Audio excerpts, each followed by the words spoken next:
Assalamualaikum warahmatullahi wabarakatuh. Perkenalkan, nama saya Fajar Janual Ikhlas dari kelas 11 BDP 1. Di sini saya akan mempresentasikan tentang bisnis online. Bisnis online merupakan suatu kegiatan untuk mendapatkan keuntungan dengan memanfaatkan internet sebagai media berbisnis.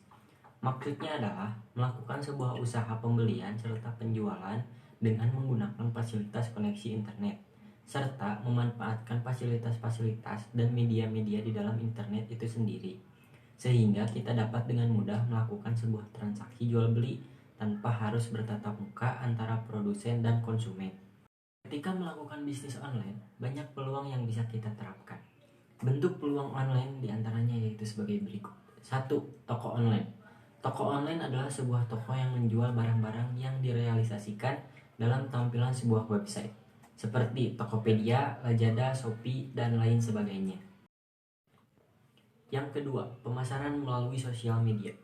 Selain dijadikan media untuk berteman atau bersosialisasi, sosial media juga biasanya digunakan untuk memasarkan produk agar lebih dikenal oleh masyarakat. Yang ketiga, media directory online. Toko online di Indonesia saat ini sudah banyak. Peran marketplace sudah pasti banyak dibutuhkan untuk memajukan perkembangan bisnis toko online tersebut. Salah satunya seperti jasa directory online, yang saat ini banyak digunakan para pelaku bisnis toko online dalam hal mempromosikan produknya di toko online yang dimiliki. Yang keempat, blogging. Blogging merupakan aktivitas menulis sebuah artikel, baik itu informasi, cerita, ataupun ilmu pengetahuan, kepada orang banyak di seluruh dunia. Seseorang yang memiliki blog dan aktif dalam urusan blogging disebut dengan blogger. Sebuah blog dengan traffic yang tinggi akan menarik minat advertiser untuk memasang iklan pada blog tersebut. Yang kelima, dropshipping. Dropship artinya sistem penjualan di mana penjualan atau dropshipper hanya perlu memasarkan dan menjual barang milik pihak lain tanpa perlu membelinya terlebih dahulu atau menyetok barang. Yang keenam, bisnis e-book dan tutorial. Media elektronik seperti halnya sebuah e-book dan video tutorial sekarang banyak dicari para konsumen. Mengingat pemakaian produk gadget elektronik juga makin banyak dimiliki oleh kalangan masyarakat. Yang ketujuh, penulis website, forum, atau blog. Apabila kurang mampu dalam membangun blog sendiri, maka yang bisa kita lakukan adalah menjadi penulis dari sebuah situs internet seperti website, forum, bahkan blog. Yang kedelapan, jasa penulisan artikel. Jasa penulisan artikel adalah orang yang menjual artikel sesuai dengan permintaan pembeli. Biasanya harga setiap artikel berbeda, tergantung dari bahasa artikel, kata kunci yang dikejar, panjang artikel, dan lain sebagainya. Satu artikel hanya bisa dijual satu kali saja. Artinya, satu artikel hanya bisa dijual kepada satu orang saja. Jika ada orang lain yang memesan artikel tersebut, maka harus membuat yang baru lagi.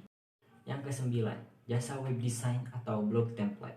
Jika kita memiliki kemampuan dan ahli di bidang internet marketing, terutama bidang desain dengan kemampuan bahasa pemrograman, cobalah untuk membuat jasa web design.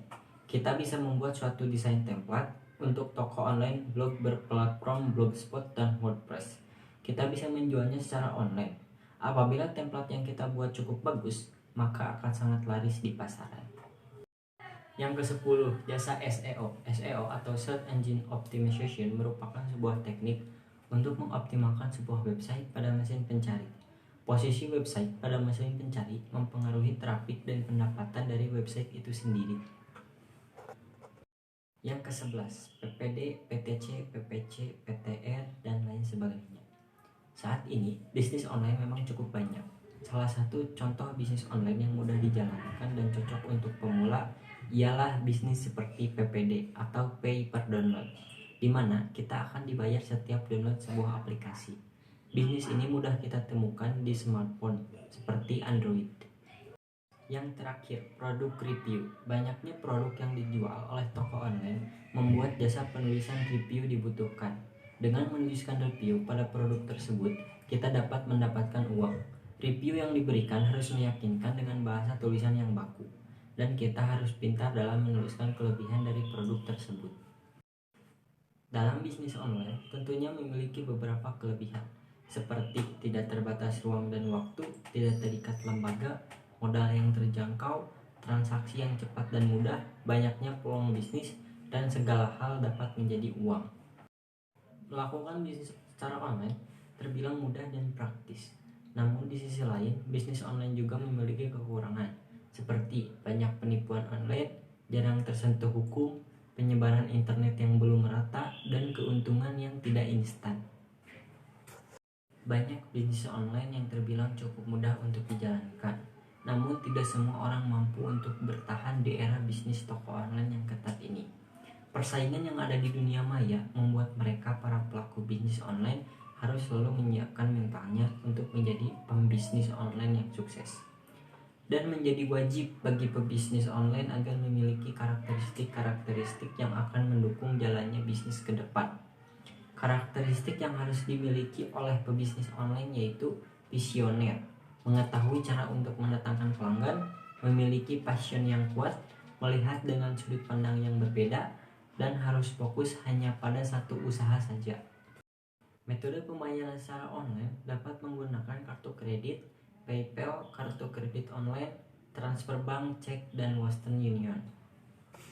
Sebelum membuka toko online, kita harus melakukan beberapa persiapan, seperti mengetahui cara untuk mendatangkan pelanggan, memperhitungkan peluang terjadinya transaksi pembelian, memperhatikan kualitas pelayanan, mempersiapkan konsep dengan matang, dan menjawab kebutuhan para konsumen. Terdapat beberapa hal yang harus diketahui supaya toko online bisa sukses dan lebih maju. Sama seperti toko offline, biasanya toko online juga harus mempunyai tempat yang tepat untuk memasarkan produk miliknya. Oleh karena itu, kita dapat menggunakan tempat usaha yang tersebar di internet, baik itu yang gratis ataupun yang berbayar. Pengiriman produk adalah salah satu hal yang perlu diperhatikan selanjutnya saat menjalankan bisnis online, mulai dari pengemasan yang menarik sampai keamanan produk yang kita kirimkan, supaya produk tadi sampai ke tangan konsumen dengan tepat dan aman.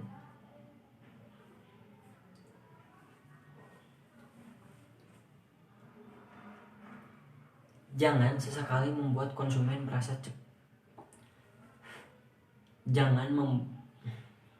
Jangan sesekali membuat konsumen merasa kecewa karena hal tersebut.